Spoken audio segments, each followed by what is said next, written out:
Shalom semua. Adakah anda sudah bersedia untuk mendengar firman pada hari ini, 27 Februari, daripada Pastor Chris Oyakilome yang bertajuk Dibina Atas Dasar Kasih. Haleluya. Ayat pembukaan kita diambil dari kitab Kolose 3 ayat 14 yang berkata, dan pakaian paling penting yang harus kamu pakai adalah kasih.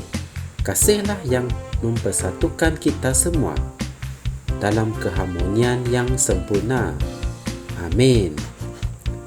Dalam 1 Korintus 14 ayat 20, NKJV berkata, kita dapat menemui satu nasihat yang sangat penting bagi para umat Tuhan.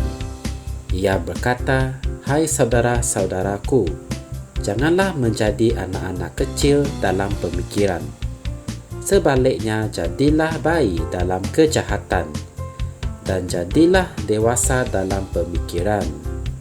Anak-anak kecil tidak tahu bagaimana untuk menjadi pahit atau menyimpan niat jahat. Mereka terlalu suci untuk berkelakuan sedemikian. Mereka tidak mempunyai akal yang cukup mengetahui sebarang kesalahan yang dilakukan kepada mereka. Itulah cara Tuhan mahu kamu hidup. Puji Tuhan. Jangan memikirkan kesalahan yang dilakukan oleh orang lain kepada kamu sehinggakan kamu menjadi pahit. Alkitab mengatakan bahawa kamu tidak sepatutnya membiarkan akar kepahitan bertumbuh di dalam hatimu dan menyusahkan hatimu, dan ia memberitahu kamu sebabnya ia akan mencemari kamu. Dalam Ibrani 12 ayat 15. Haleluya. Tidak kira bagaimana wajahnya untuk kamu berhak merasa marah, pahit atau tersinggung.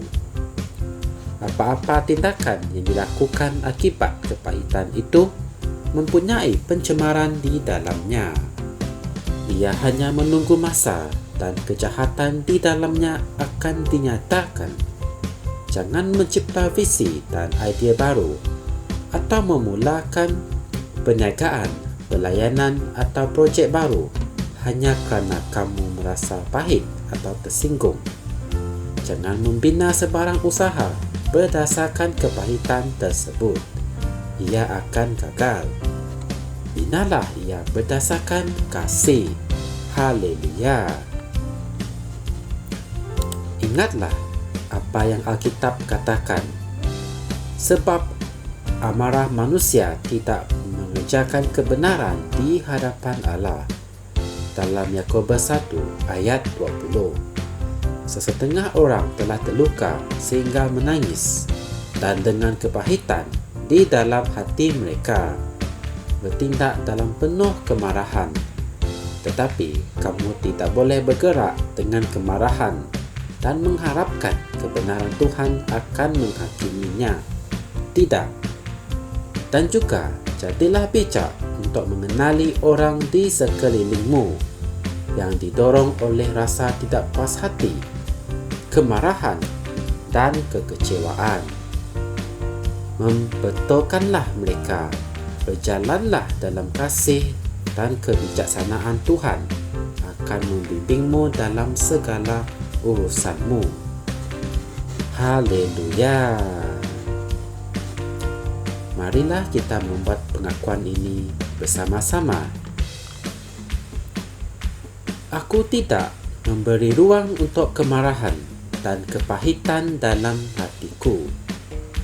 Aku mempunyai fikiran Kristus dan intipati Tuhan yang ada di dalam diriku mengalir keluar seperti suatu aliran apabila aku berinteraksi dengan semua orang dan setiap situasi dalam kasih, kerendahan hati dan rahmat.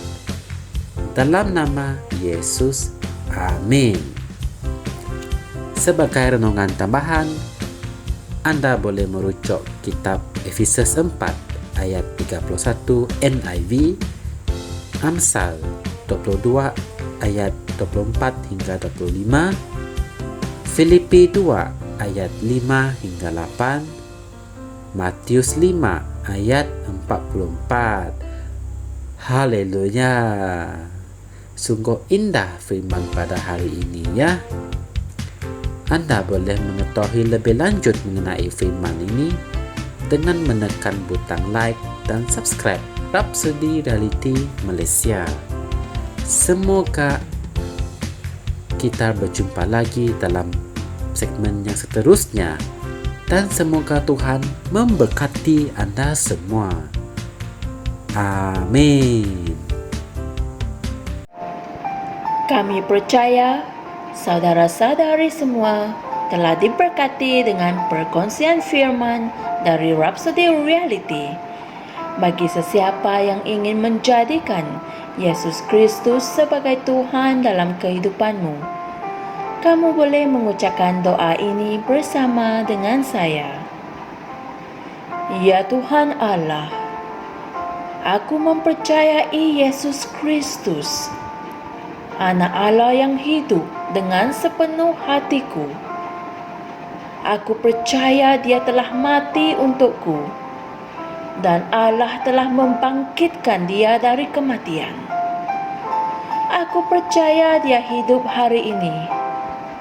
Aku mengaku dengan mulutku bahwa Yesus Kristus adalah Tuhan dalam hidupku mulai dari hari ini. Melalui Dia dan di dalam nama-Nya, aku mempunyai kehidupan yang kekal. Aku telah dilahirkan semula. Terima kasih Allah kerana menyelamatkan jiwaku. Aku sekarang adalah anak Allah. Haleluya. Tahniah, sekarang kamu telah menjadi anak Allah. Untuk apa-apa sebarang pertanyaan atau untuk mendapatkan lebih banyak maklumat mengenai bagaimana untuk bertumbuh sebagai seorang Kristian, Anda semua boleh hantar mesej di akaun Facebook kami atau email kami di tni.msia@gmail.com. Sekali lagi, tni.msia@gmail.com. Tuhan berkati Anda semua.